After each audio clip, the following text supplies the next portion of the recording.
Hey everybody, Greg Blewer, Bojunkie Media, bojunkie.com. It's time for another podcast. I know we've been kind of laying low in the cut there for a minute, but indoor season's fired back up, and so it is time to get out the fatties. We're talking about the arrows, of course.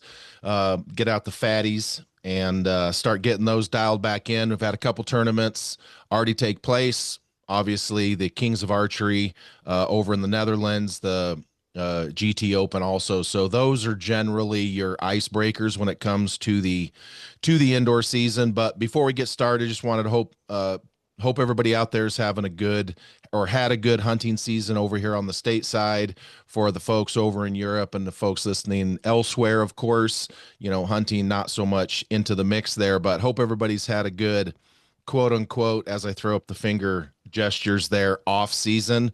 We don't really have an off season anymore, so that's going to be one of the things that we talk about today a little bit. But before we can get this started, let's introduce today's guest. He's at the top of his game.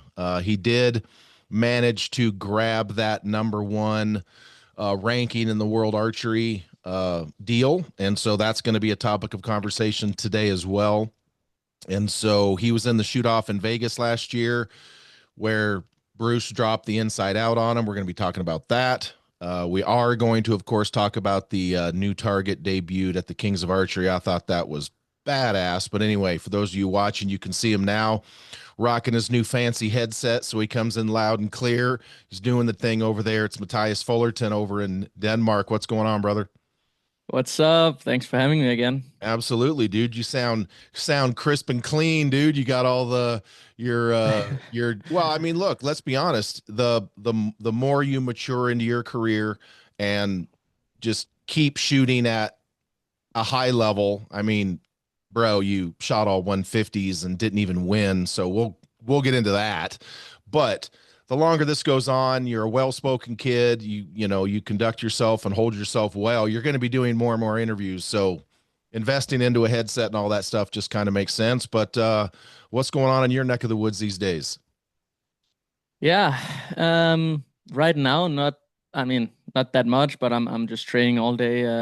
It's kind of nice to be honest. We had like, I would say, I had like the busiest season I've ever had. Like tournaments back to, I didn't feel like I was ever home. I was home for maximum a week, and you can't really get into your own rhythm. So I would say like right now, it's just nice just to get back into my own rhythm and not that many tournaments, to be honest. So Absolutely. not much, but a lot of training.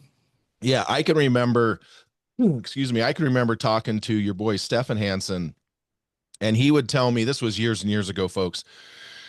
His parents would literally meet him at the on ramp, and he would be driving and he would trade one suitcase of dirty laundry for a suitcase of clean laundry and then drive right back to the airport and take off. And so the amount of tournaments these days, and you're a young kid, so back in the day, we archers at your level used to have kind of a break between, kind of an off season per se. But what's your, since we're on the topic, what is your position or your schedule, or what sort of limits are you setting yourself? Because burnout's a real thing. Um, Obviously you're young, so you're going to be shooting a metric shit ton of arrows anyway, but the traveling and the competitions and stuff. So where are you with your mindset on the number of tournaments that you know plan to shoot a year, and is there any sort of management and play with that already? Yeah, I mean, I'm still like kind of maybe testing my limits. This year, I wanted to do like all this year, I wanted to do everything I could, like every single thing. And I kind of wanted to see what my limit was like. And there was some tournaments, smaller tournaments where I was like, I don't really want to be here. I was at a Conquest Cup in Turkey on my birthday, and I was like, I didn't really want to be there, to be honest, and stuff like that. So I kind of wanted to do everything this year and go over the line so I know like the next few years, like how much can I handle? How much can my body handle? Does it start getting boring or stuff like that? So this year I really tested that, and I think I did hit my limit, and that's why I'll be skipping like an indoor World Series in Taipei and kind of taking a small break here in like November, December.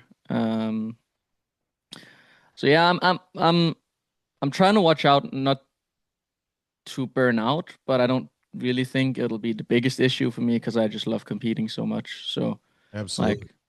like I just mostly wanna make sure that I am kind of maximizing my performance because I think there's an advantage of going to a lot of tournaments because you're always in the rhythm of shooting against somebody.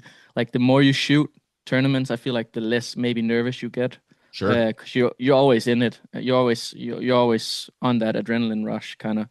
Um, where you can also lose a little bit of performance if you shoot too many tournaments because you're not back shooting maybe 300 arrows a day and just grinding it out. So Right.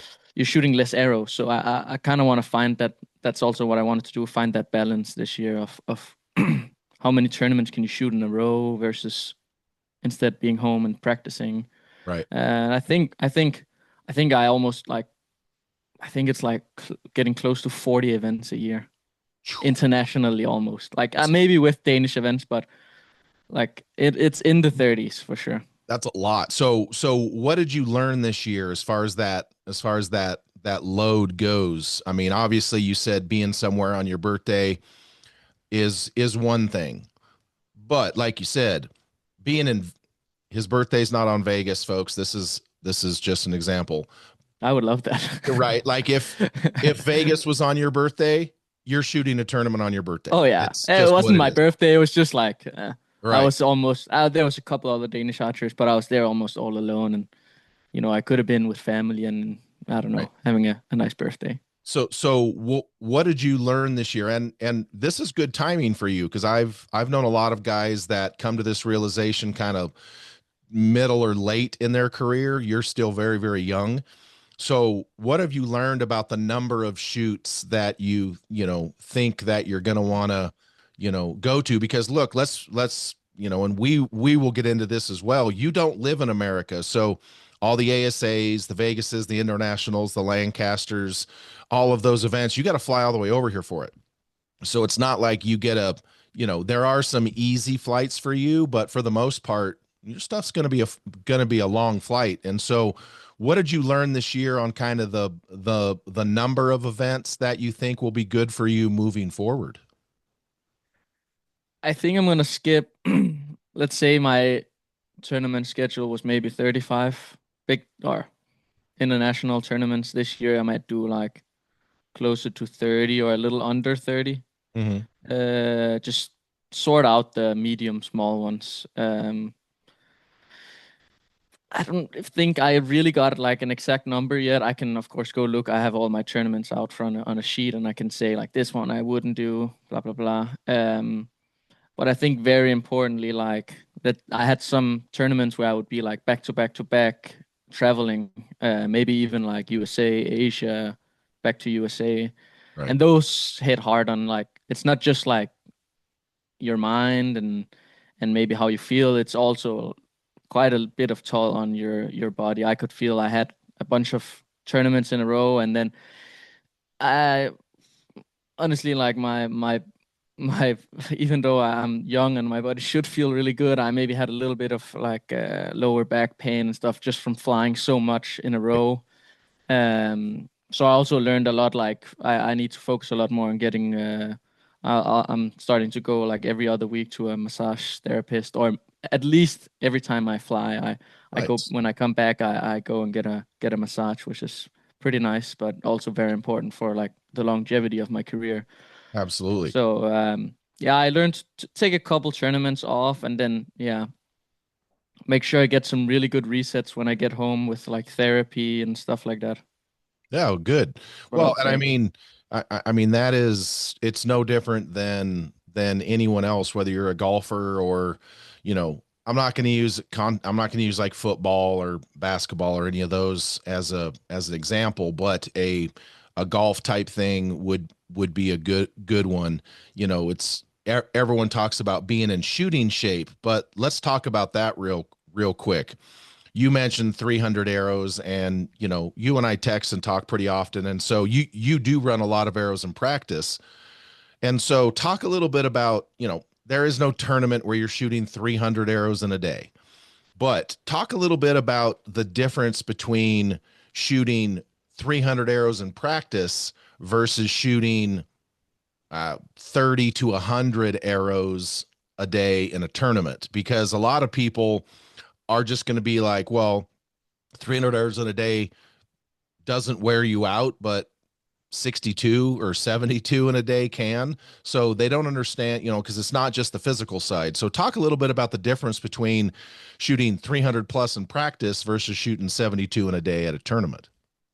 Yeah, it's I mean shooting in a tournament, it's much higher focus. I'm when I'm at the practice range, I'm listening to music, I'm talking with my friends. I'm of course focused more sometimes than others, but it's also just conditioning of the body, shooting a lot of arrows, really getting that muscle memory in. So don't get me wrong, I'm focused, but it's really not the same where if we're at a tournament, it's only 60 arrows in a day. It's I mean, I can shoot a qualification and go back to my hotel and I'm I can see, but I'm like, I need to lay down and just do nothing for quite a little bit because you're so like hyper focused on Right. your shooting. Where practice, yes, you are, but it's a completely different way. You're much more focused. There's so much like stress, just stress and body. I started wearing like a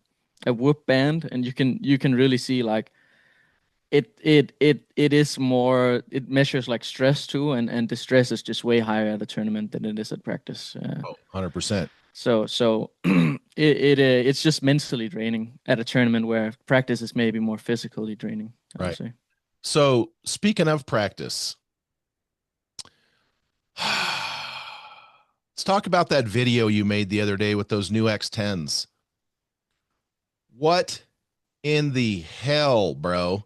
You shot a third. So, for those of you that don't know, Easton just released a new X10 Parallel Pro. It's the same in my spine anyway. It's the same OD. It's a 3.2 millimeter. Anyway, it's basically just a straight parallel tubed X10. There's that. Go check it out, Easton.com, EastonArchery.com. However, this young man, in his infinite wisdom, decided to shoot an indoor round with these tiny little arrows and dropped a 30x Vegas round at at 20 yards. What it? I mean, talk about that a little bit. I mean, first of all, clever idea. Second of Thanks. all, that was wild to watch. There was just that one on the bottom right target that you hit just a tiny bit low right, but everything else was freaking Drano. So talk about that a little bit. I mean, was that something that you just, took on as just kind of a fun promotional thing to do? Or when you went to shoot that, were you like, oh, no, I'm locking in on this. And yes, there's Vegas questions from last year coming after that. Um, I both saw it as like a kind of fun challenge and also, of course, promotional. The promotional side, but I would never make anything promotional that wasn't fun for me to make too. So that's Right. kind of why I wanted to do it. And I had done it previously with my pro tours and trying to shot indoor game with that. Obviously, practicing for Vegas and NFA indoor nationals, and so I, it was honestly, it was just like an idea that came to my mind. I just wanted to do it, and then I got the arrows in, and sometimes it can take like honestly, it can take a while, a week or so to find kind of the right arrow setup and whatnot. But it seemed like I just like I did got the arrows, just did what normally shoots the best, 120 grain in the front, and I did bare shaft tuning and kind of just like shot at paper at I think 7 meters. I started a little closer, but ended up at 7 meters. Just did bare shaft and then cut them down until they shot bullet hole through paper with a bare shaft, and then fletched them. And I shot. I'm not gonna lie, I did one take before the 30x, but I only got like I shot. I just did it fast. I adjust my sight, put a new Right. target, and then I did three ends, missed one, and I was like, okay, try again. And then I did the 30x. So it was like I didn't expect it to be able to do it that fast. Maybe it was cool and fun, Yeah. and you get a little bit, when it's on camera, you get an extra little bit nervous. 100%. Like going to the last, and I was like, I don't want to spend another hour or so trying this. Right. So it was fun, and it was a really good round. I'm not gonna lie, and with the skinnies, it's really fun to shoot, and it's really difficult because that, like you said, that one I had maybe one or two that was like kind of close, but Right. with a 23 or a 27, that would have been fine half shaft.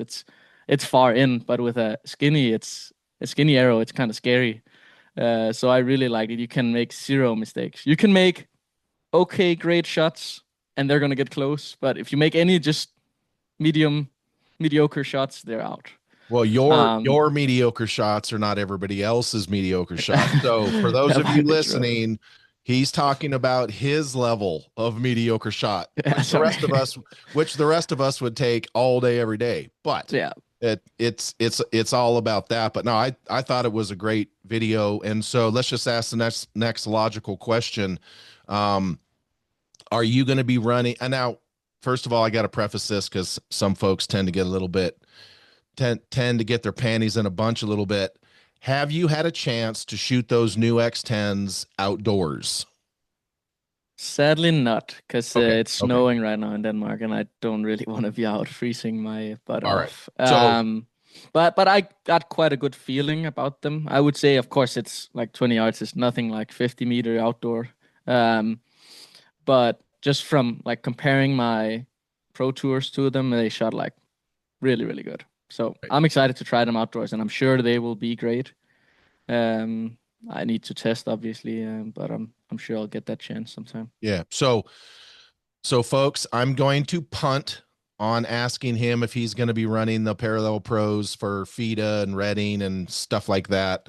We'll circle back with him when he gets a chance to shoot those outdoors, and we'll do a whole podcast just on the outdoor build. But there's really no reason for me to ask him about those arrows outdoors right now because he's not had a chance to shoot them. So I'm just going to punt Yeah. on that.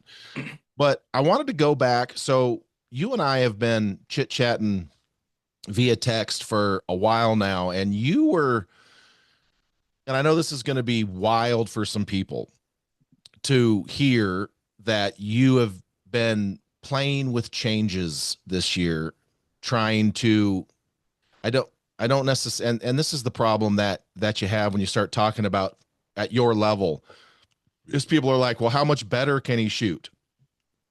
And so I've been blessed in my career to talk with the best of the best.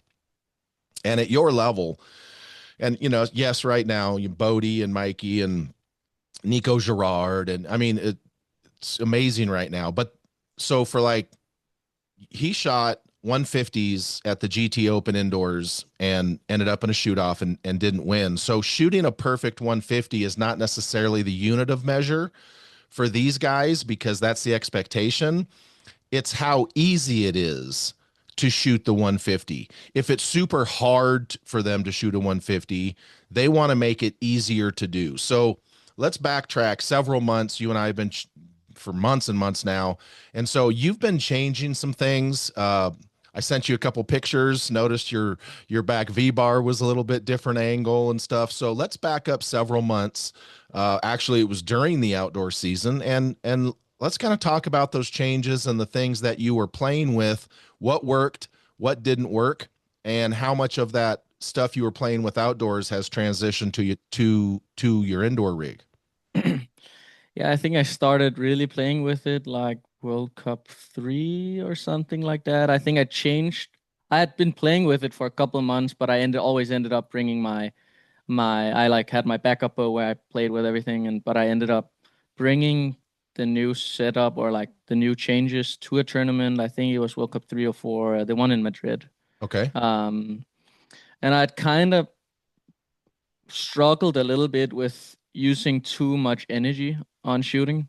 Obviously, I shot great. It's not that, but I could in high pressure situation, I could feel like sometimes I would have a long shot and I would get very fatigued and it would just like mess up my tournament pretty much. So I wanted to see how I could use less energy, shoot the same, but use less energy. Was kind of the thing I wanted to figure out. So I started out just um, taking ounces off my bars. Right. Like I think I was shooting maybe 17 on the front and 15 on the back. And I maybe shot 14 and 14, 15, something like 14, 14-ish. When I did change that, and honestly I could shoot um kind of the same, but I did have some flyers, but I shot close to the same. Um but it just didn't really feel comfortable. I did that was I think when you noticed also at Madrid. I was also I tried with lesser weight, like I just said, and it was good, but not perfect. I still had my back bar quite far down, Right. um, to kind of try and lower the center of gravity was my idea. But I then figured out that if I move my stabilizer up, I don't need to use that much energy on on my bow arm to keep it up. Like if I moved it up, it was more in balance, which makes sense, obviously, but it had just felt really steady down there. But I was using too much energy to try and keep it up with it down there. So I moved the back bar up, and then I was shooting less weight with the back bar up,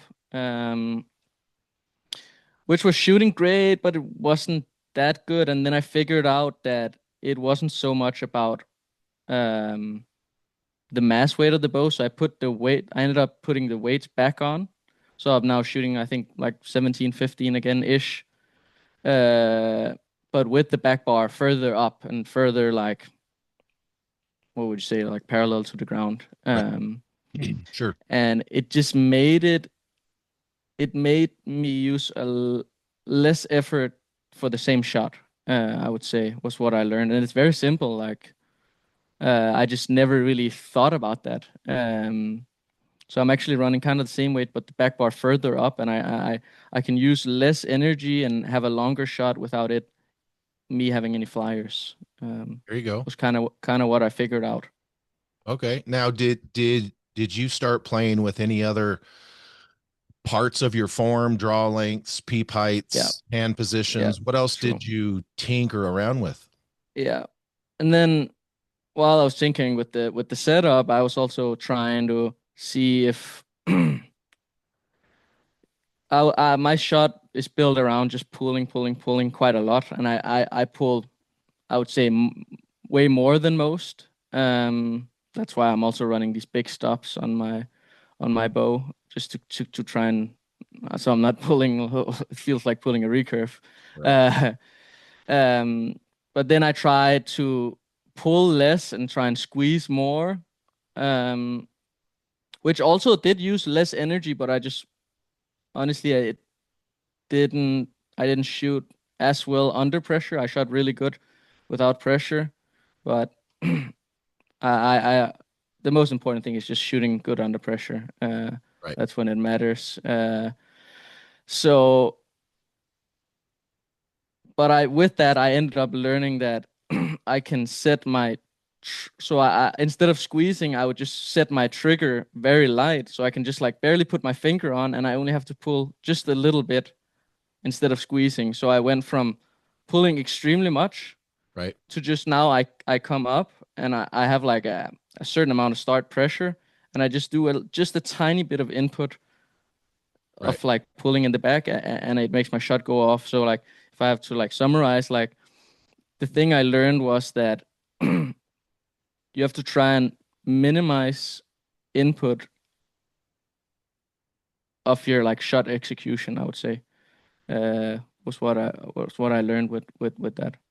Gotcha. Now, so once you started trying to actually give like some hand input with rotating around, did you find that once you started having to initiate more hand movement in it, that it kind of made you stagnant in the shot and made the shots go longer because you weren't pulling as much? Or what sort of a balance did you come to between increasing your hand rotation versus your basically your back tension?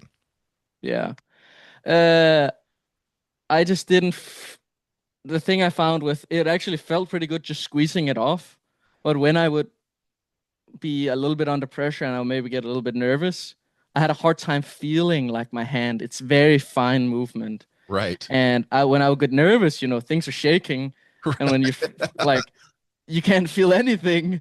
I had a hard time really feeling where my shot was. Right. Where when I'm using my back, like it's a big muscle, like, and it's a bunch of, it's maybe also a little bit of the shoulder.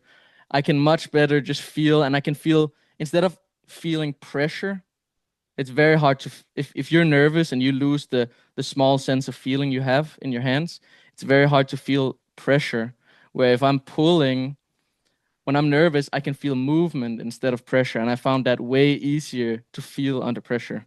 That's a Um, great piece of advice right there, dude. so I would say that was really what I figured out. That for me, movement was easier to feel under pressure than than just squeezing and losing that little Right. feeling I had of pressure. Yeah, Yeah. I mean, then you have literally just sh shine shown a light on a problem that thousands of archers around the world have.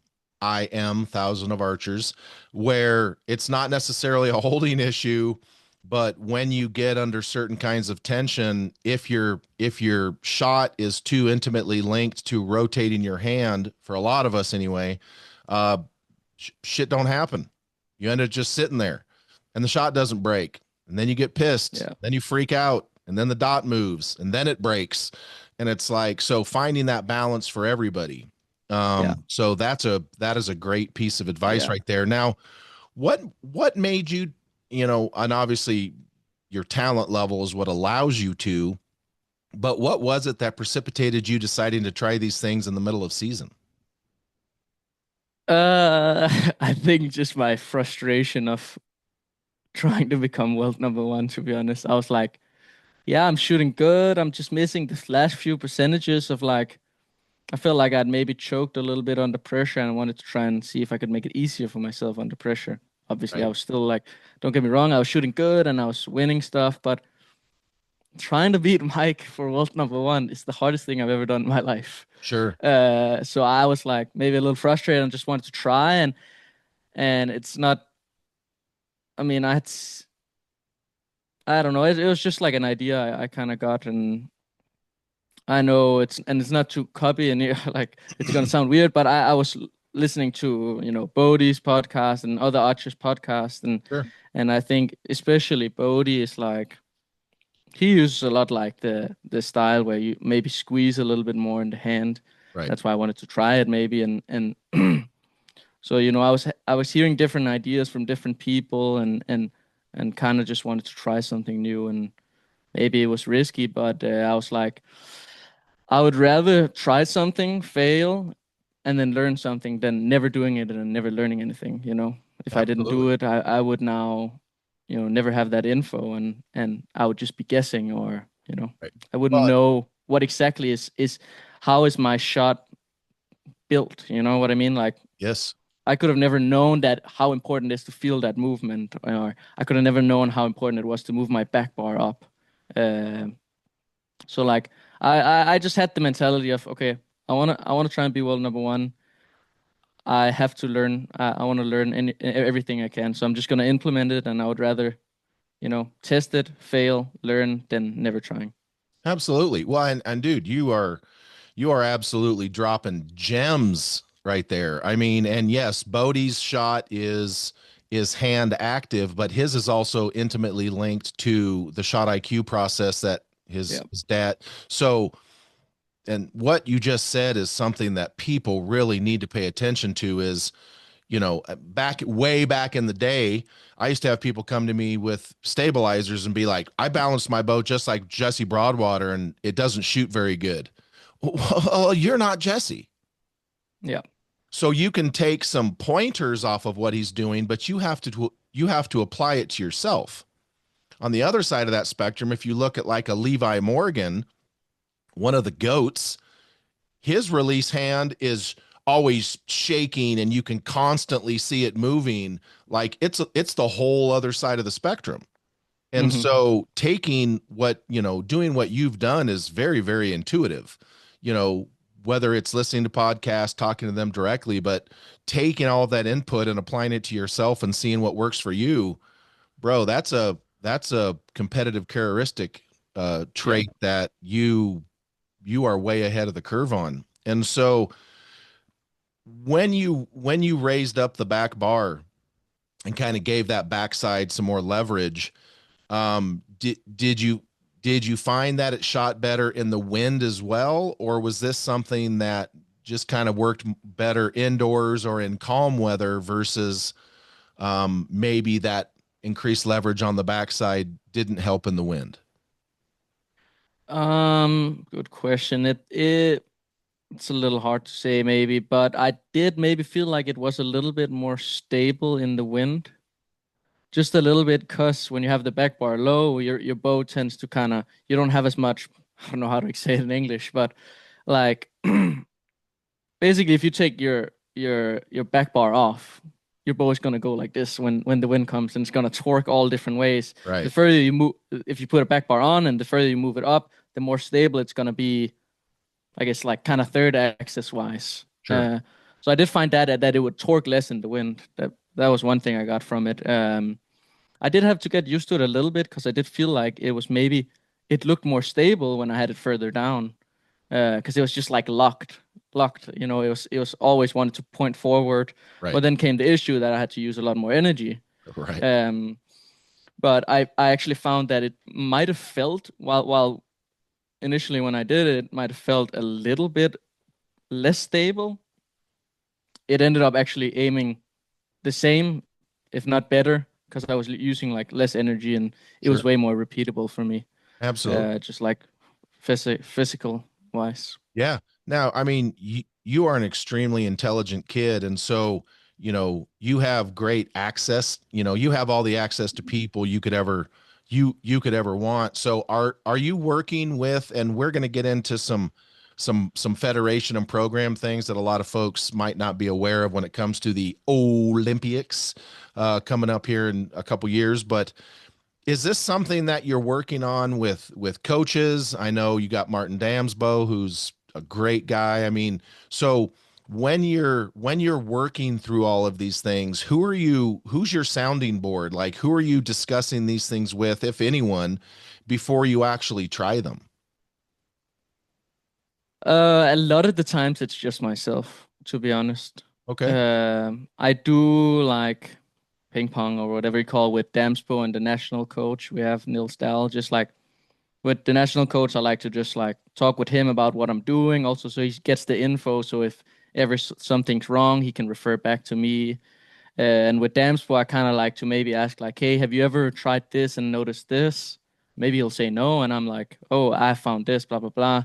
Okay. And maybe he'll give me another thing. So I am chit chatting back and forth with especially Damspo, and also I like to ask questions about like or ask questions to it, all archers pretty much. But Sure. most of it like tinkering is just myself, and I don't have anyone that's like doing it for me or suggesting it for me because it's so for me it's so much feel. My shot is like tied up to a lot of it's just feeling. Right. Nobody can feel what I feel. They can Absolutely. look but they can't feel. That's a Yeah, fact. yeah. That So I think it's now, it's way easier. Maybe I could tell a coach and he could try and figure it out, but it's way easier for me to just feel it and know what to do. 100%. Now, did you find that these changes directly translated to your indoor game, or once you came from the outdoor game to the indoor game, did you have to make some more minor tweaks? No, I think my setup is very like versatile or whatever you would call it. Like I Yeah. don't feel like I change too much indoors. I just change maybe the draw length. I tweak a little bit and the peep is a little bit higher. But Yeah, yeah, for other sure. than that, it was all the same. It like Nice. translated same indoors outdoors. It felt just as stable. So Nice. I was really happy to see that. There you go. So one other thing that I wanted to talk about real quick, because I actually did a podcast with Ella Gibson about this several months ago. I know Mikey kind of does the same thing, and that is the front bow hand torque. Yeah. Yeah, I'm ripping that thing. Exactly. So, and I mean, I've mentioned it before. And for anyone who was actually torque tuned their bow that has shot that first shot normal, been like, okay, and then you torque it to the left and you can't aim to save your life and you shoot. And then when you aim for a right-handed shooter, and then when you aim, and then when you torque to the right for some reason, you're like, why is this holding so good when you're torque Yeah. tuning? Well, some of the best shooters in the world um, are doing that on purpose.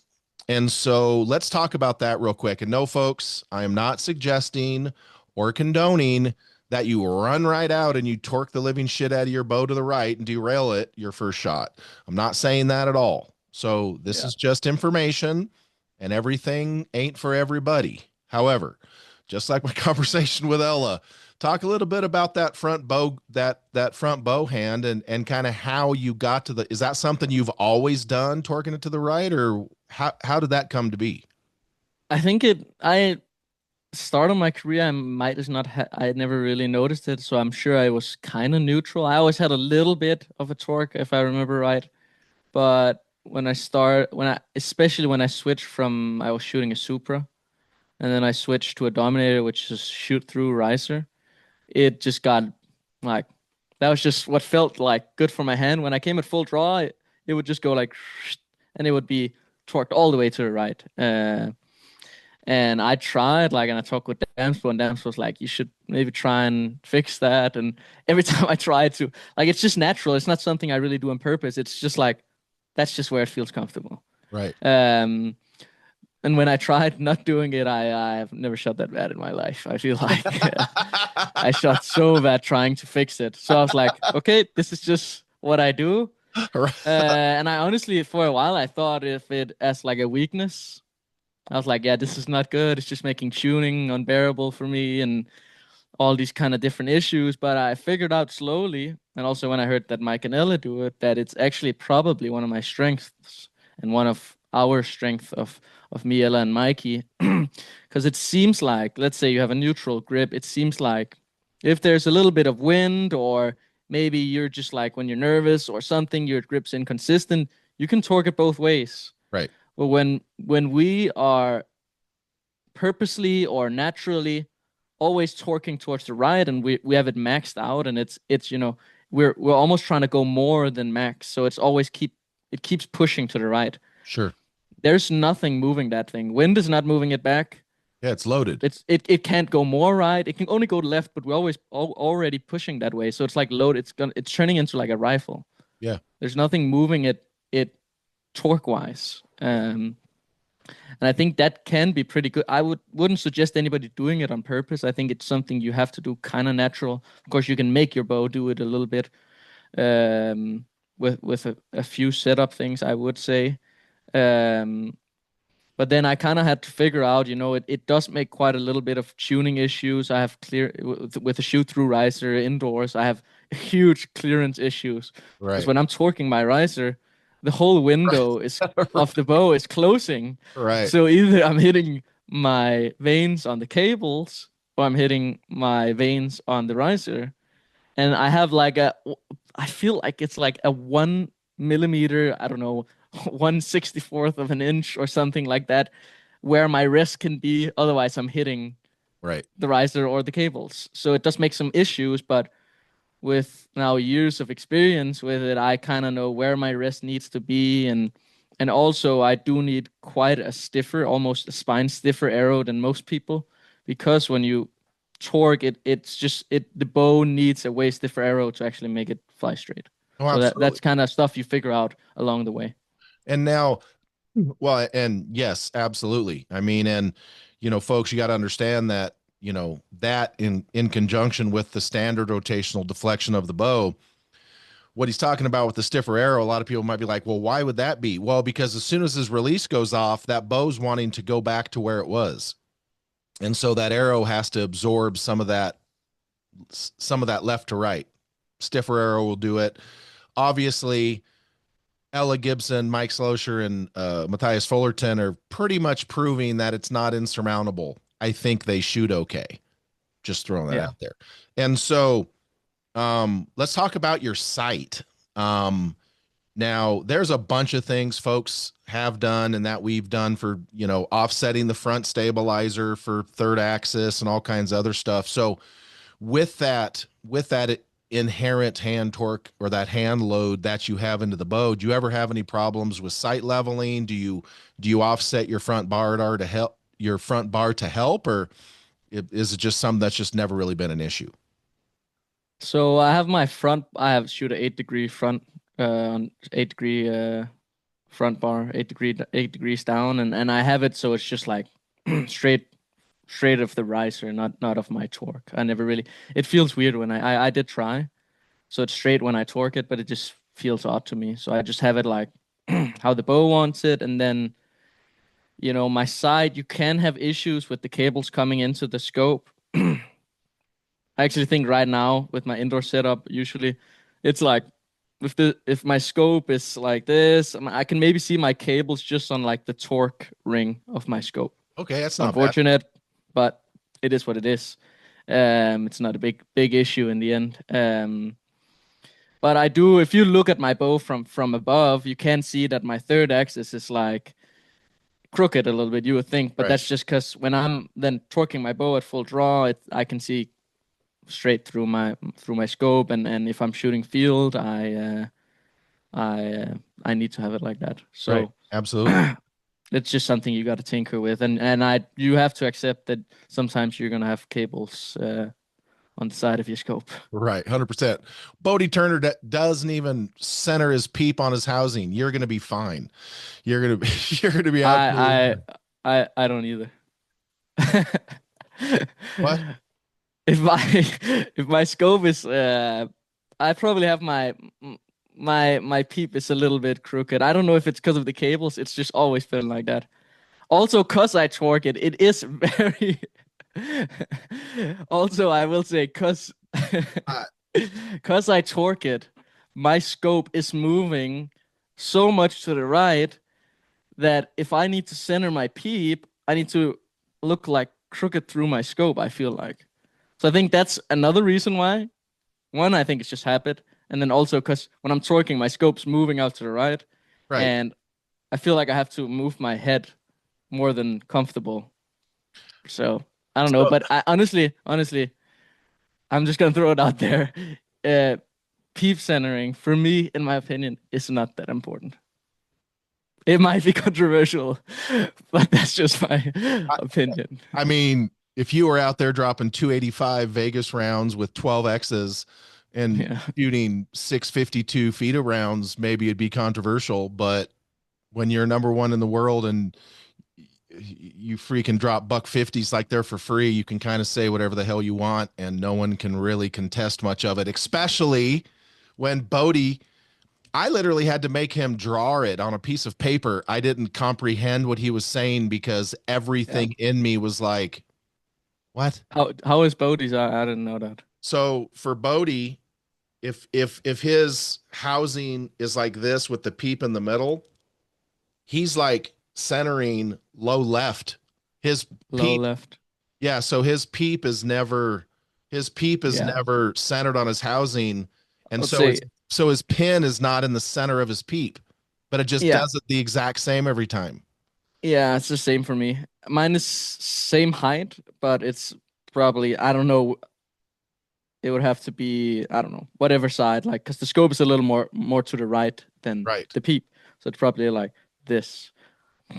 I can just see the torque ring on one side, but then I can't see the cables as much in the peep. I can kind of see them in my scope, but maybe it's to hide them.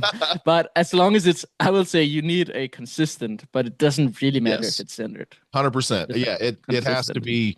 I can remember back in the day, Jamie Van Atta, who's one of the best female archers ever. I would literally look at her and her peep would be turned like this at full draw. And I'm like, you can press that bow and move that string so the peep's straight. And she's like, oh, it doesn't matter. Yeah. And I'm like, what? But as long as you're doing it the exact same every time. So I did not know that you don't necessarily center your peep as well. So Actually, nobody's ever. That's the first time that's ever like public knowledge. I think nobody ever asks thinks to ask about that. And so do you find any, I mean, obviously not, but do you find any variances with like shooting uphill or downhill? Bodie doesn't, so I'm only asking you the question if you've ever had to work through it.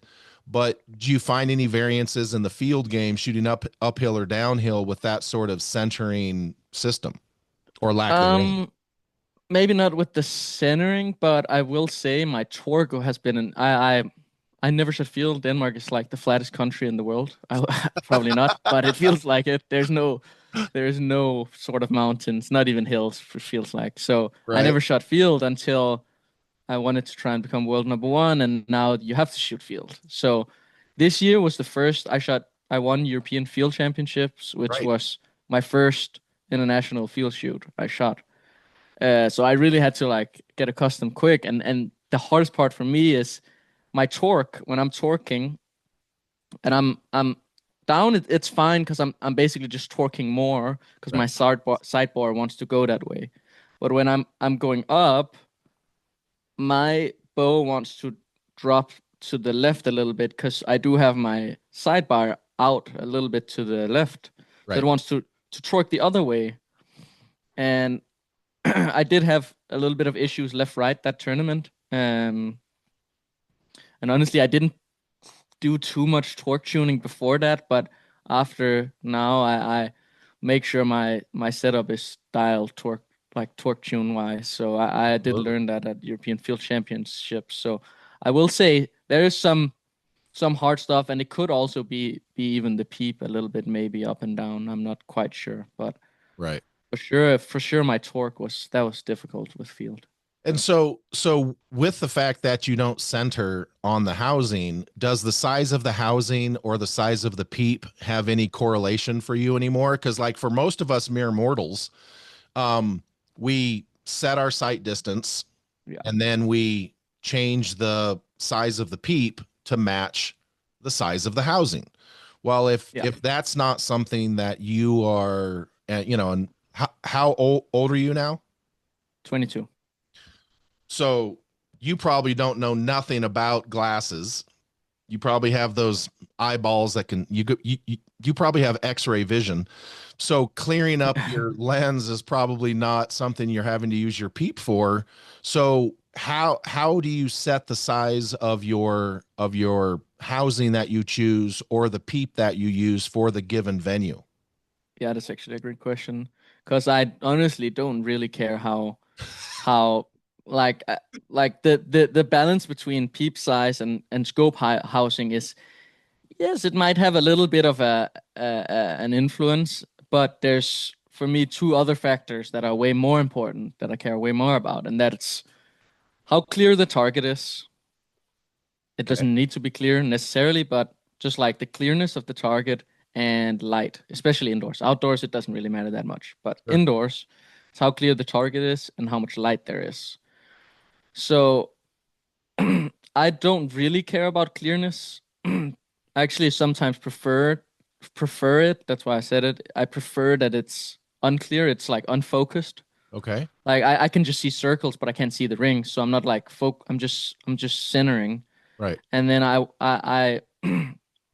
I usually run quite a big housing because I can get so much more light. I never have like you will never hear me complain that it's dark really because I run quite a big housing because I don't care how, or I do actually care a little bit. It would be nice if it was more focused, but I I prefer to never have the issue of it being too dark. Like for Gotcha. me, that's just like it doesn't it that means more than anything else. So I like to run a big housing. I don't. It's kind of nice that it's not focused, but then I have so much light. So in the scenarios where you go to a tournament and everybody's like, I can't see anything. I mean, and it does make it harder when it's darker for sure. You have seen different venues. Like if you compare venues, like I don't know if it was.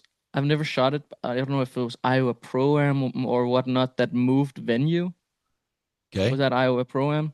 I don't know if One they've moved uh, recently, one but of the tournaments moved from I don't know if they moved from a dark to a light or the other way, Yeah. but all of a sudden you saw everyone at the tournament shooting less or more points, and that's just because of the light. I'm pretty sure. So it is really important that you never have the issue that you can't see, for So me at least. So so you would rather have not blurry like my blurry, but you would rather have a not in focus target that is bright than you would a yeah, clear target that is dark. yeah, for sure, for sure. Th- I don't really care about the clear. Obviously for ASA and stuff, you need to have a clear target, but then you Right, put a right. clarifier, and I never run a clarifier. I could run a clarifier and have the target clear, but then I have the issue of my fiber being unclear, and I prefer just to have it bright and I can see my pin, Right. and that's it. That was actually going to be my next question is um for the indoor game specifically, because that's kind of what we're discussing with these light scenarios. Because yes, you can get us some dark timber at an ASA or whatever, but we're talking about indoors for right now. Are you using the same fiber optics indoors? And does this scenario of the target being clear or a little bit blurry, you don't care about either of those, but your pin is it crisp and clean, or is it a little bit fuzzy as well? Yeah, it's my pin's crisp and clean. Okay, Just because also indoors, you will, at my club, we have almost two good conditions. Like the light is perfect on you and on the target, which is sometimes a little annoying because then it's like never like Yankton. that at the tournament. Yeah. Yankton's like that. Yankton's got the Yeah, best light ever. exactly. So I can dial in my setup, but I will know that it's darker at the tournament, and like the target being dark, the fiber is usually also pretty dark, so I want my fiber to be as clear as possible, otherwise it just disappears. And I run the same fiber. I run a True Ball 29,000 green fiber. Just gets the most love from 29. me. 29,000. Okay. Um, Yeah, and I shoot that for everything. Not ASA, I shot a smaller fiber, but Sure. for all target I shoot that, and it seems I really like shooting that instead of a dot, because when it's dark at the target, usually it's also dark where you are, and the fiber kind of dims down how the target dims down. So it kind of always, you'll have venues where you're standing in bright light, and it turns kind of annoying, but usually it's matching the target, which I like. So when it's bright, It's the usually target's bright, close. my pin's bright, and the other way around. Yeah, and so obviously, folks know he cannot use a light kit in any FIDA stuff. It's illegal in FIDA, but for Yep. Vegas, indoor nationals, for non world archery stuff indoors, do you run a light kit or do you just run the same rig for all of it? Only SA. I run light kit. Okay. Otherwise, I just run the same for everything. And you have It's like, never it's never gotten that dark that I can't see it. Some field shoots you can run a light kit either. For World Archery field. I did have a target where we stood in like a shed, and I absolutely couldn't see him. Like the fiber wasn't glowing at all, but luckily right, the Excel fiber seems like it's the ring around the fiber is bigger than the pin, so I can kind of just see the black dot then. gotcha. Now, do you use the kind of scope that has a whole bunch of fiber going around it, or do you have like a 8-inch piece of fiber that sticks up to the sky? It just goes all the way around. It's pretty Okay. nice. All right. And do you ever find yourself having to put anything over that to kind of calm down the It fiber actually optic it comes with a brightness? sunshade, but I just throw that in the trash. I Okay. like because I don't throw it in the trash, but Yeah, yeah. like I always take that off first thing just because I like it as bright as possible. I never want to dim it. I never had like Okay. the I never had the wanting to dim it.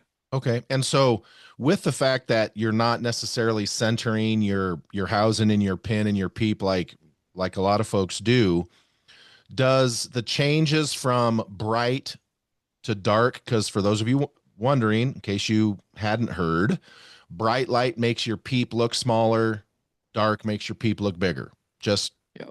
just the way it works, unless you're a robot. If you have human eyeballs, that's the way it works. So with you not centering your peep like regular folk do you find that any variations from lighting with your peep, making it smaller or bigger, have any effect on you? Not really. I would say indoors, I need to have just a little bit, especially in the start of the indoor season, because it seems like it's just harder to see the scope sometimes when, or the peep sometimes when it's dark. So I just make sure my peep is extra dialed for indoors, Okay. so I can just anchor and know it's there. Because sometimes it's kind of hard to see a little bit depending on the light conditions. But honestly, not really anything. I All right. So let's right. back up to Vegas this year, not the small arrow thing. Um, we'll revisit that after this Vegas when you come into the shoot off with your little arrows a little bit more dialed in. Everyone was commenting that on my video, Right. like, "Oh, somebody's getting ready for Vegas." Exactly. So, but specifically because we're on this peep thing, and I think peep control, whether you center like regular people do or not, peep control is something that I think a lot of archers don't put enough time and effort into. But what I wanted to talk to you about was going from the south point where you shoot down in the arena, the shoot offs in the arena. Yes, they changed the lighting, but still in the arena.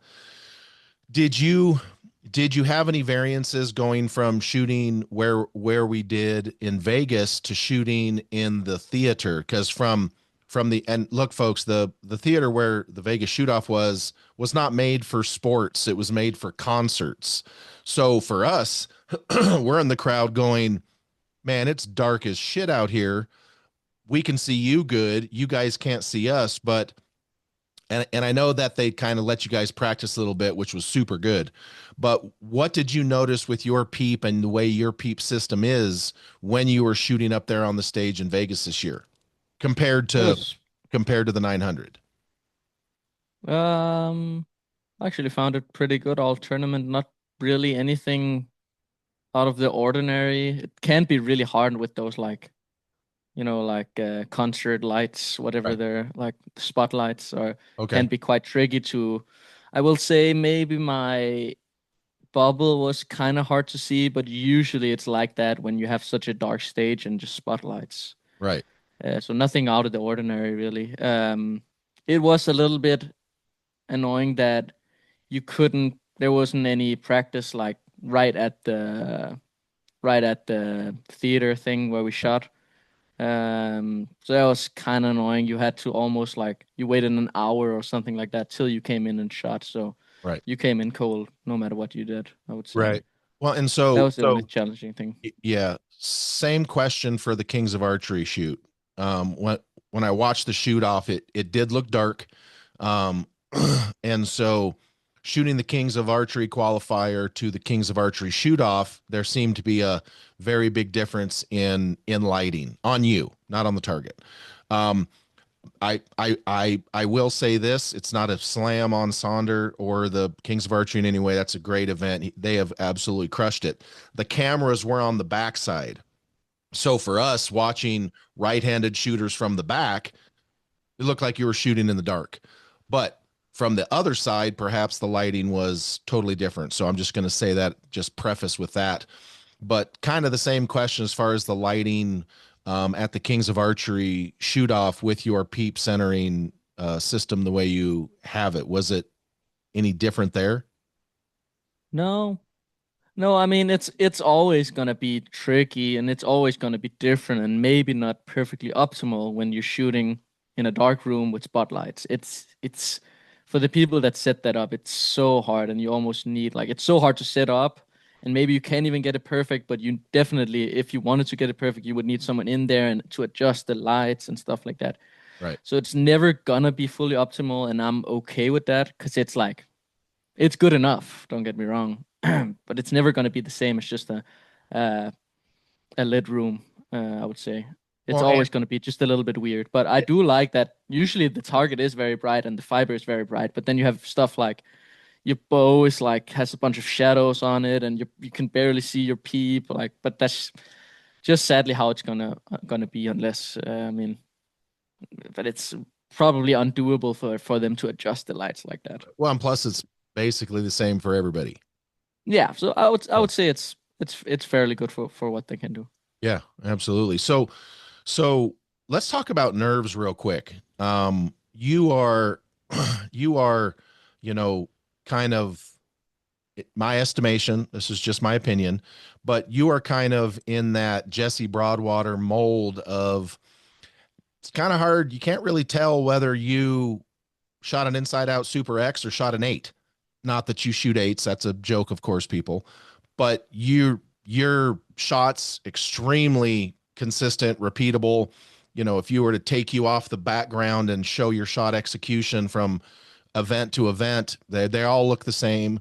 Whether you hit it or miss it, you don't really give the hue, you know, so you're very, very even keeled. So let's talk about the nerves. You did mention earlier that, you know, and it's true, the more events you go to, the better it is to deal with nerves, which is why even at Matthias's level, his first event of the year will never be Vegas. It's too much pressure right off the bat. You gotta go out and you gotta, you know, get those nerves worked out. But let's talk about the processing of nerves as a thing. Some people, obviously you have it.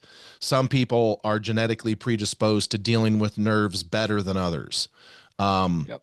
so talk a little bit about, you know, kind of your process when it comes to dealing with nerves and what you have developed within yourself to, you know, be able to manage them as well as you obviously do internally. Yeah, who the hell knows what's going on internally, but from the outside we can't see it. Yeah. Yeah, and I think that's like what you said there, that you can't see it. That is like the, what do I call it? Like, people often think that maybe me and Mike and these other guys, so we don't get nervous. We're not. You can't even see us shaking at all. But trust me, I'm feel like I'm shaking and I'm nervous. Like we all are. All right.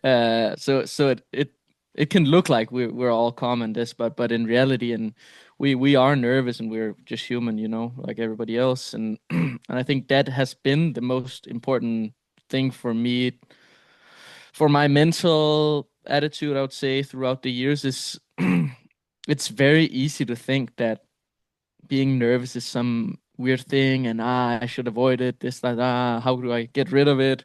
And I've just come to accept like I'll never get rid of it. And some Right. days it's gonna be worse, some days it's gonna be better. I don't necessarily know, and I haven't really figured out why it changes. Maybe one day I'll figure that out. Right. But the most important thing for like my mental game is just accepting the nerves. And because when I have tried in the past to kind of avoid it and had these all these like breathing exercises and like things I could think about and Right. go to my happy place or whatnot, like I've made the nerves worse because I'm just thinking about it. Like even just before, you know, going under, it's, I mean, even before just going into an important round, let's say you're clean for a 660 or whatnot, Right. at Lancaster or 600 in World Archery, like you can almost get nervous just at the thought of, oh no, here Correct. comes the nerves before they even happen, which is dumb. So I've like, not recently, it's been now a little bit, but the most important thing I ever learned was just like, I'm gonna get nervous. It's probably gonna happen. If it doesn't, great. It's Right. probably gonna be a little bit. And I think that calms me. Just the thought of that calms me more. And I think just focusing on your shot, just focusing on your shot and just accepting you're nervous. The guy next to me is maybe more nervous than me, I would hope. That's been the most important thing. So I think it sounds very simple, but that's just what it works for me at least. And I think you need to learn how to, like I said, you're never probably never going to get rid of being nervous. So you need to know how to deal with it when Yeah. you're nervous. That's Well, the most important and thing. you just brought up a good point, and in all of the people at your level that I've ever talked to, you guys don't say negative things to yourself ever. Like, and I think there's a reason. Whether going back however far, it doesn't even really matter. You can say whatever names you want, going back to Terry Ragsdale. But whether these guys realize it, and women, of course, realize it or not, the human mind can't not think of something when you say it. For instance, here's an exercise right here. Matthias, don't think of an elephant. You just thought Too of an late. elephant. Yeah. Your mind can't not Yeah. do it. So when you Yeah. say, when you're shooting a bow and you're like, okay, don't do this and don't do that and don't do, your You mind's already going to put that thought focus into. on Yeah. that. You I can't, believe a lot in that. Yeah. yeah, you can't say, don't shoot it in the red. Yeah. Your mind's going to be like, shoot it in the red. Like your mind can't, it's just not how your mind works. So Yeah.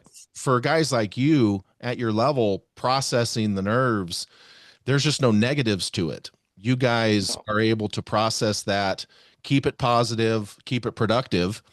And Yeah. And even, oh, yeah, sorry. oh no, no. Yeah, yeah. Yeah, even like, if I get nervous, it's like, instead of like, oh no, I'm nervous, it's hell yeah. This Yep. is this is why I shoot, you know? Yes. Now Absolutely. it's exciting. This is like we've done all the boring. Now it finally, I'm here. I have the adrenaline running. This is awesome. Like, what they say, like pressure is a privilege, and I always like have that in the back of my mind. Like, if I'm nervous, it's really a privilege because I have the ability to do something great. Usually, that's why Right. you get pressure on you.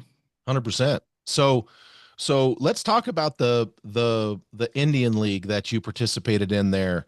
That was pretty interesting to watch. Uh, I really appreciate the fact that they kind of went outside the box with the kind of the team aspect and stuff like that.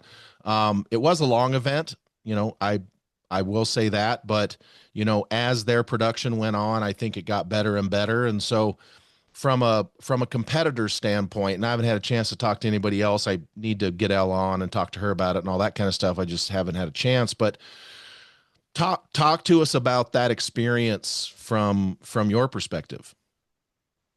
Yeah, I mean, it was such a different, and like you said, they needed just a few days to get it all up and running perfectly.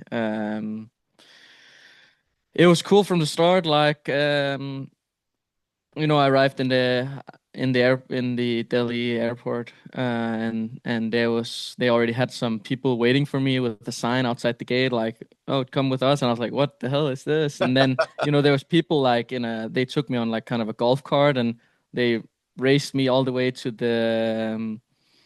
the passport control, like the border control, and so I was first in line. They guided me through it. They did everything. There was a taxi guy Right. waiting for me. So like they had everything arranged from the start to the finish, which was super nice. It super nice. It made it so convenient. And I know for Mike and Gabby, for example, they had Luna, their newborn, with them. Like I can't imagine how nicer that must have been. So like Right.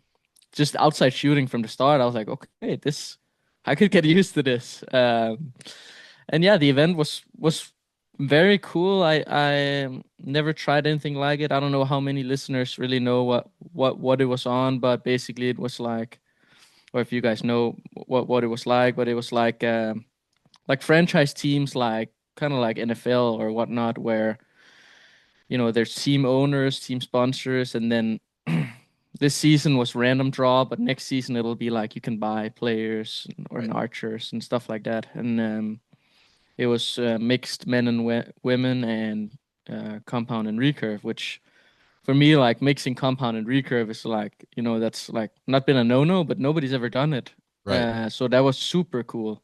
Like I really enjoyed that and just hanging around. I had a really great time with Brady, Mete, and Matias Grande from Mexico.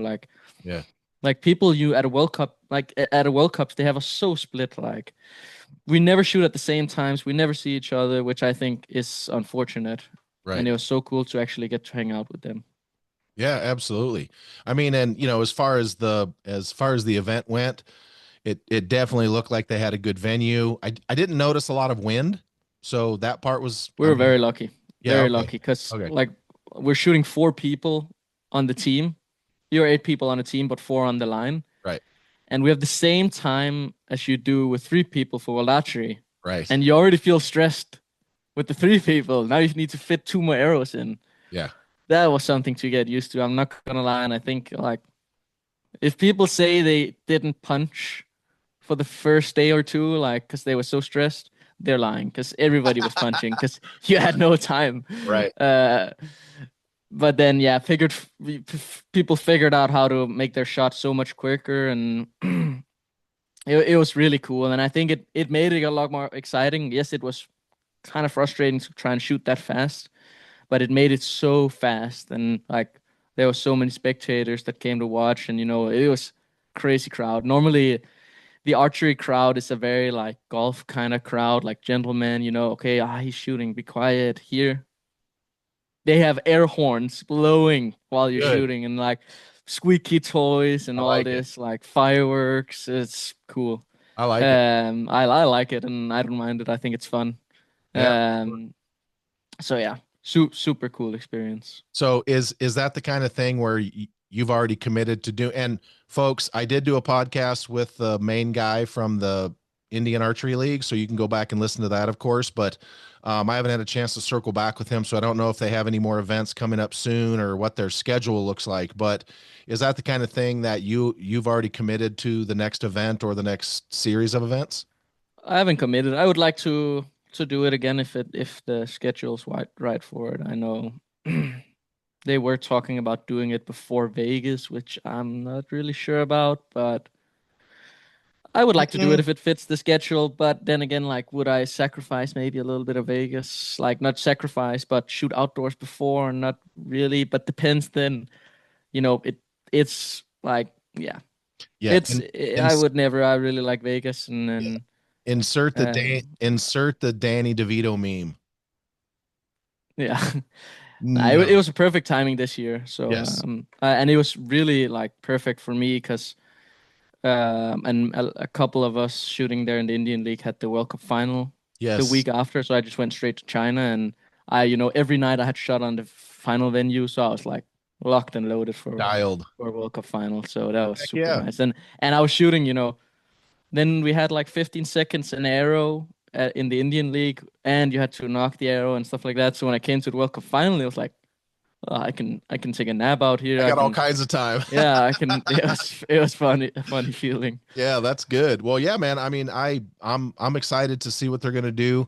So we'll definitely be looking forward to that. So let's talk about, and look, man, winning Vegas is dope, and you've done that. You are at the pinnacle of the archery world currently.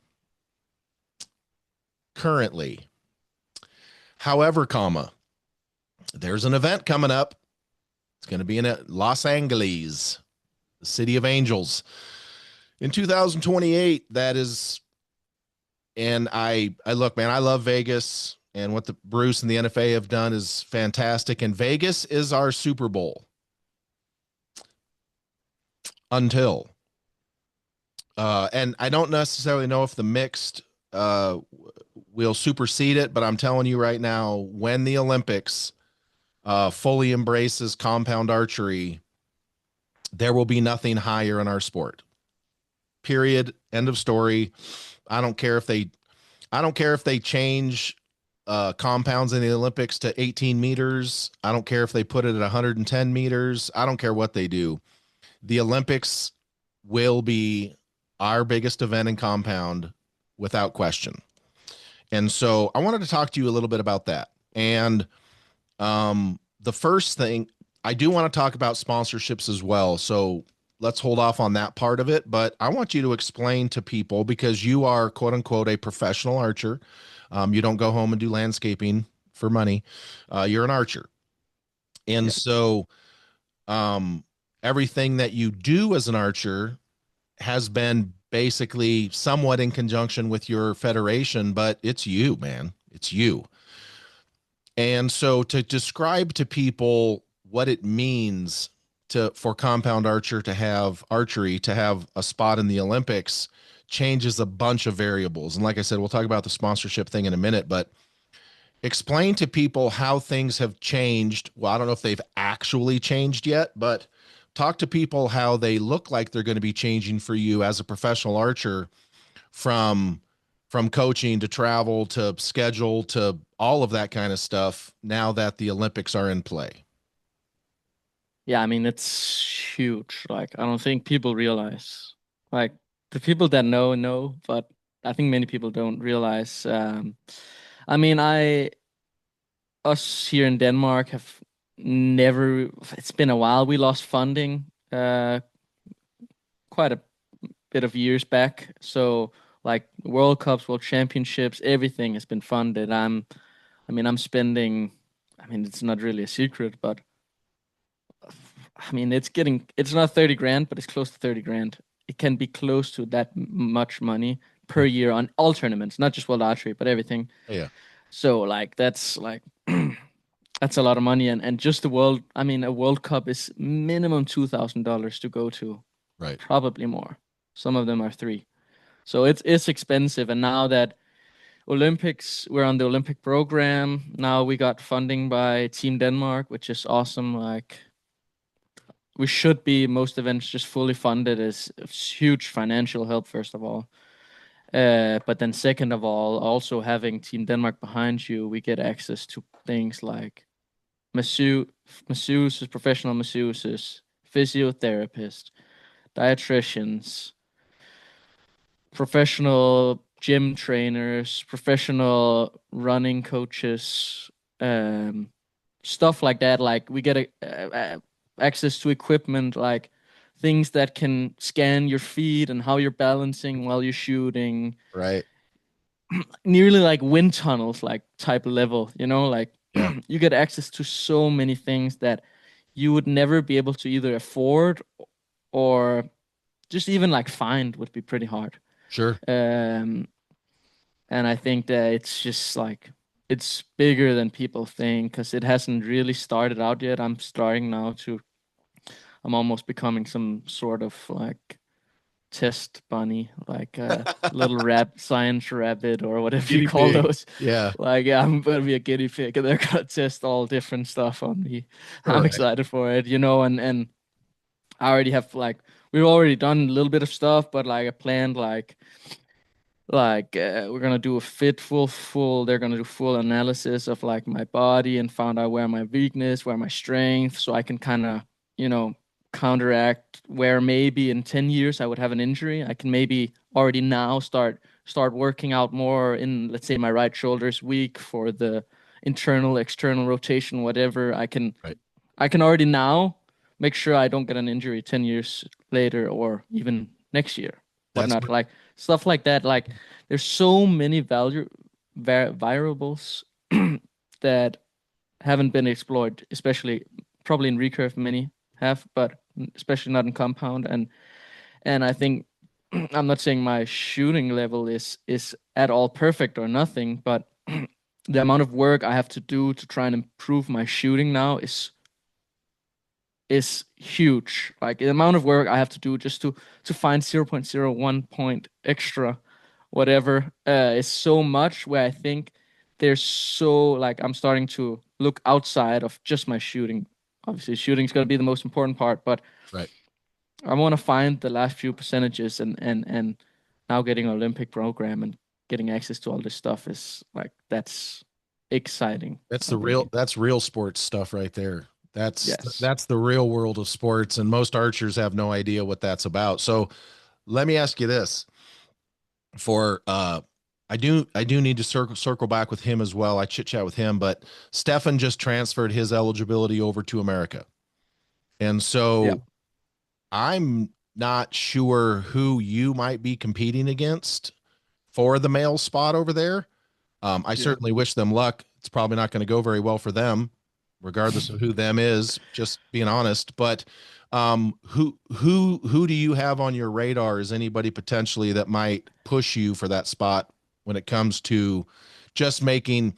And look, folks, just because you win the spot for Denmark doesn't necessarily mean you automatically go to the Olympics. So this Yeah. is a two-faced thing. Yeah. I mean, Martin Damsbo, he wants to. I'm sure he wants to try or at least be a part of the team. He's gonna try, and I would love for him Sure. to try. For sure. I want any like let's do it. Let's battle. Yeah. I think that kind of competition makes the our level rise even higher. So Agreed. we got a couple young guys. There's still some years to go. So there could come somebody completely new all of a sudden shoots really good. You never know.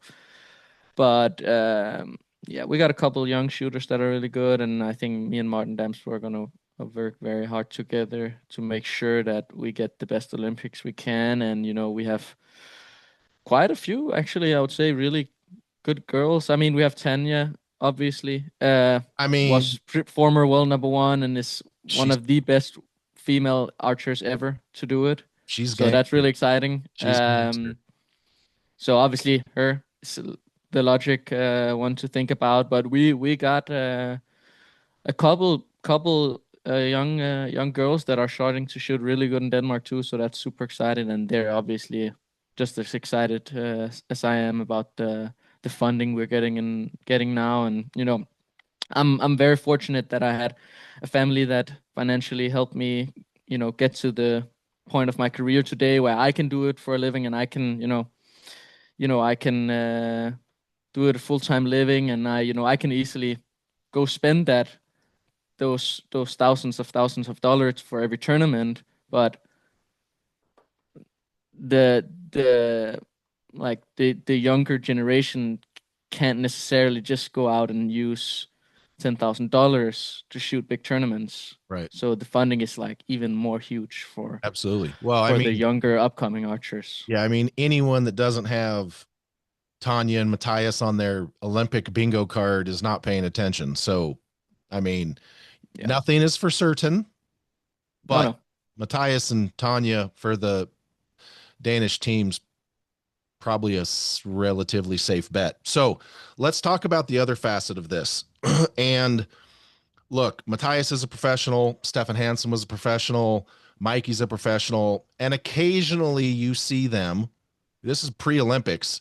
Occasionally you'll see them show up with a non-endemic, non-archery sponsorship, wearing a hat, doing some promotion for a different company, but it's not generally a Hyundai presents World Cup level stuff like Korea has.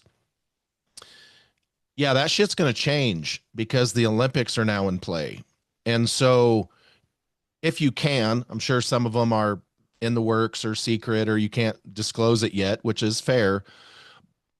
But talk to people a little bit about what you're experiencing already when it comes to sponsorship topics now that the Olympics are in play and you are on the hot list for guys who will be in the running. Um yeah, I mean it opens just for like you said, like a whole different area of sponsors. Like usually it's only been sponsors inside of archery, the archery world, but now it opens for sponsors like these crazy big names like Nike, Coca-Cola, blah blah Right. blah. Like Oh, it yeah. opens, and maybe like some local ones, or like you could do that before too, but I mean it's gonna like I've even like years ago I when I tried me and my dad try and like find funding different places. We would always get the response, "Are you going to Olympics or are you gonna try and go to Olympics?" And we'd be like, "I can't, sorry." And they're like, "Then we don't need you. Right. Bye bye." So It's that true. just shows you like that's what all the companies care about. So it opens for a whole new thing. I have had some talk with some companies. I haven't closed any deals and not really anything I can talk about. I mean, it's just like clothing and stuff like that, and talking with some like the basically like some time or like I don't know if I can say too much, but Yeah, I was just they saying, want to make like I see you yeah trying they to frame it. they want to make like a team of bunch of different athletes, and then you're like a big team of different athletes, and you get sponsors like they kind of get sponsors for you and stuff like that. So An like agent. Yeah. agencies kind of thing. And Mhm. so I haven't locked anything in yet, but I'm sure there will be many opportunities once we get closer. But also talking about Olympics, like outside of sponsors, like the media has just been crazy here in Denmark. Like compared to what it's been like. We had to write to them, hey, this happened, blah blah blah. Now, after freaking outdoor Danish nationals, like um journalists are calling me and Damsbo after our gold final, like, oh, what happened? Because Damsbo beat me for outdoors Danish Right. national, and he's like, oh, you beat Matthias, blah blah blah. Like, that is never. We were like, they're calling us. We haven't even contacted them. They're calling us now. Like, Right. that's wild to me. And I recently also got nominated for Athlete of the Year in Denmark, which is Nice. super exciting. And that's huge. Like, Denmark might be a small country, but there's some crazy athletes in that group, like Tour de France champ Jonas Vingegaard and some other guys. Like, those are some serious athletes, and the federation has tried to get me into it the other years, but it's never really happened because of Olympics. And now I'm on the program, and now I'm nominated for that, so that's super exciting. I have to go to like a big sports gala where there's like just a giant arena where they do this whole thing about sport, the Nice. 2025 sports year. Hell yeah. Well, I mean, and that's the part I think a lot of compound archers, not just globally, but especially here in America, they just don't get how big it's truly going to be for compound archery. Yeah, And until it happens, they probably won't see it. But for guys like you, man, it's going to be it could literally change the trajectory. I mean, like, look, you're already on top of the game. You're you're doing fine financially with your yeah, winnings and all that. But even for you, dude, going to the Olympics and winning, holy shit, that changes everything. All of it. everything. Yeah, all of it. I Yeah, mean, I it's not just another tournament. Like, no, it's not. I mean, and in Denmark, it's not like you get that much money from it, but you get like, you don't directly get money, but sponsors, blah blah blah oh, later. That's so big. And yes, talking countries, there's other countries. For example, Korea, I don't know exactly. Some people have more details than I do, but they get full life pension, stuff like that. Like set for you're life. done. If you win a goal for life, you're set for life. You have all the money you need for the rest of your life. You So's can your quit. family.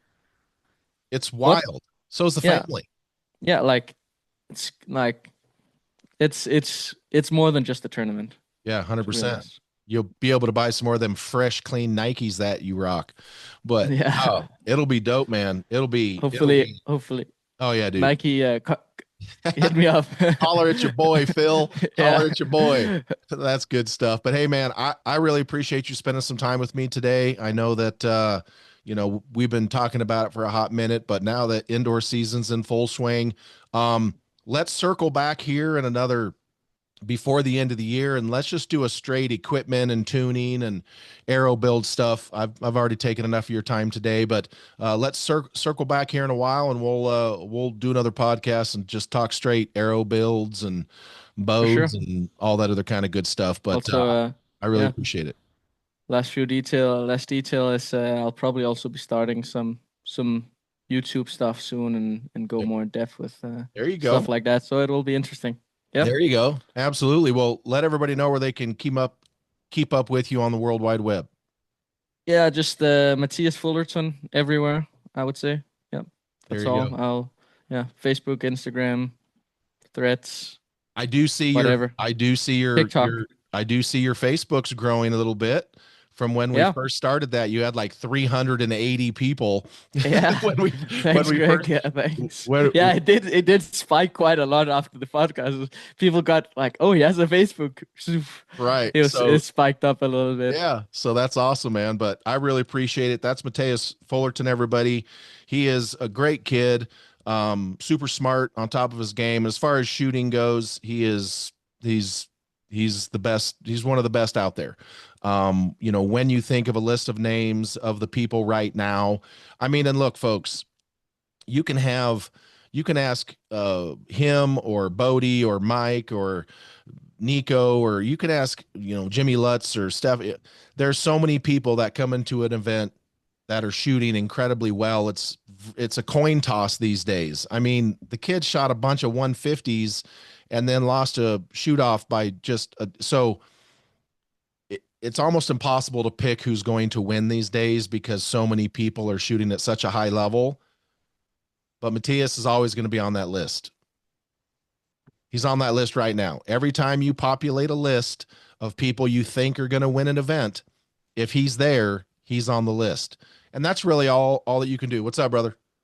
I just want to make one call out or some just we didn't talk about, but what Kings of Archery did this year with the Oh, new face. yes, we totally forgot. I'm I backing just up, folks. I'm backing up. not to disturb the ending, We're but yes, I feel like that just needs to be addressed quickly. I totally Kings of forgot. Archery making a smaller X for the shoot down after eight Yes, ends. yes, Maybe eight ends wasn't the right place to do it, yeah, but the smaller X is the best thing. And I'm gonna like whoever the guys controlling that at the Vegas shoot, NFAA, whatever. Listen to me. Listen to what or look at what Kings of Archery did. It was so good, yes. so good. Thank you. Thank you for reminding me. I don't keep notes, people. I suck. You know that. I'm just an old white dude doing this thing, but thank God he brought that up. So we're not done. We're going to extend this out. We're filing for an extension. So what he's talking about is, and for those of you, obviously everybody that probably knows that Vegas went to inside out scoring, and that's cool. The thing about inside out, well, the arrow of Bodie's that ended up winning, the announcers on the internet, one of them specifically called it out, and it turned out to be in. That didn't even sound right. Turned out to be in. Anyway, the Yeah, result was it was inside out, and he won the tournament. What Kings of Archery did is they made a small all black X inside of the Vegas X ring.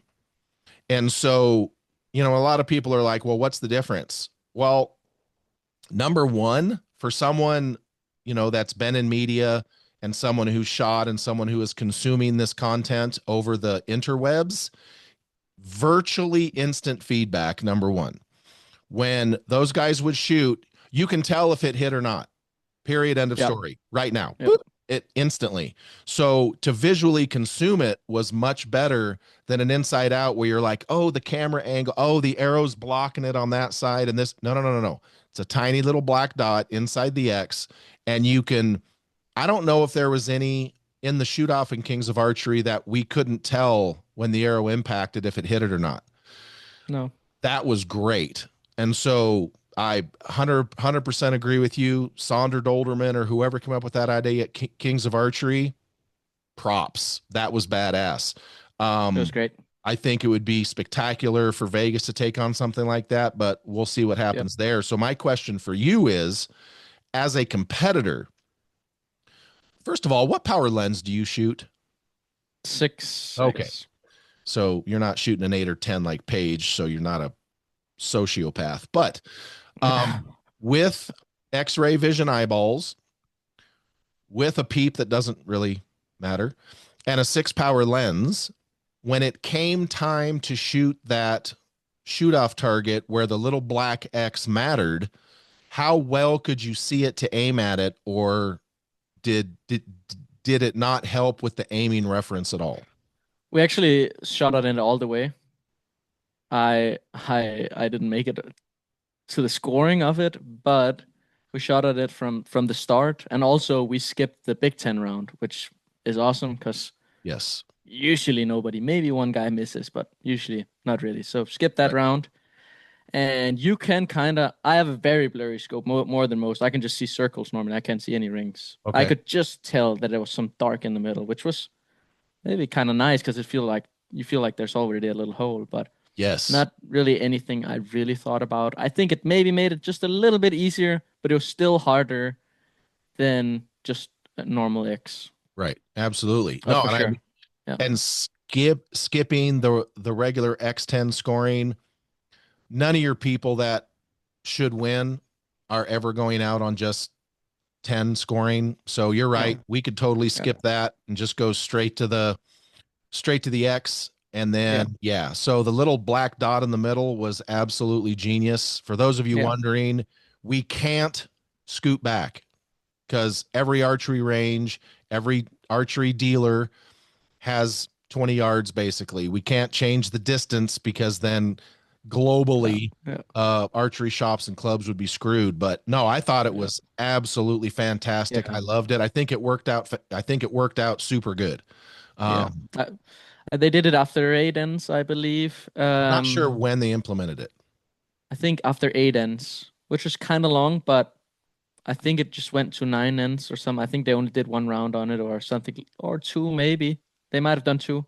Yeah, I I think think it it was, was I think it very was two. cool. Like Nicolas Girard was shooting awesome, and he just pounded three of the He smaller did. X's, and he won. Mikey shot two, and he Yeah, just made a worse shot, and obviously that sucks. But Nicolas Girard was for sure the right winner of that. And I think either doing like they did there, or maybe just having a normal target, and then after 5 ends or something like that, the ring just gets a little smaller and a little smaller and a little smaller, something like that.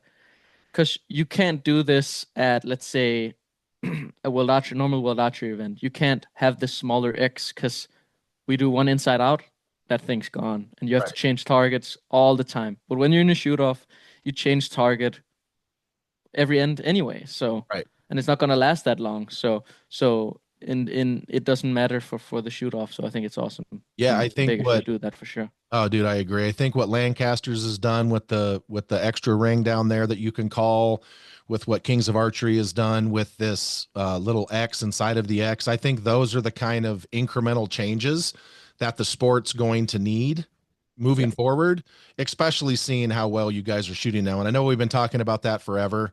I mean, we collectively have been talking about it for 15 years, but 15 years ago it wasn't as serious as it is now, because yeah, 15 years ago when someone shot a 150 everyone was like, what just happened?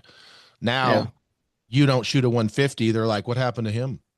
yeah, And so it's a totally different world. So I think small changes like that are absolutely fantastic.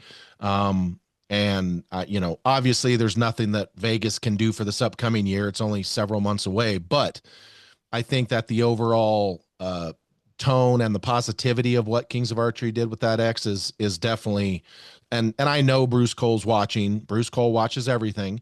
Um, and the cool thing about Vegas is it's not a NFAA shoot.